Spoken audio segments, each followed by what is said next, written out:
वाली दाल बन रही है और साथ में बन रहा है आम का पन्ना। ठीक है, ये चली जाएंगी, पल्प है।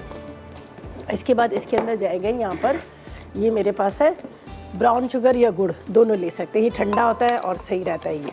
ठीक है, ये 50 ग्राम का इतना। इसके बाद इसमें जाएगा यहाँ पर ये मेरे पास है काला वाला नमक और भुना ज़ीरा। ज़ीरा भी मैंने आपके सामने भुना था, ये भुना ज़ीरा। इसके बाद इसमें जाएगा काला वाला नमक। ठीक है, बर्फ़ हम बाद में ग्लासेस में निकाल लेंगे। तो इसके अंदर जाएगा पानी। ये बड़ा ज़बरदस्त होता है उन लोगों के लिए जिनको यरकान होता है, जिगर की गर्मी के लिए, लू नहीं लगती है, उसके लिए जिनको भूख नहीं लगती है, इससे भूख भी खुलती है। तो ये इस तरह से आप इसको बनाकर वो कर सकते हैं।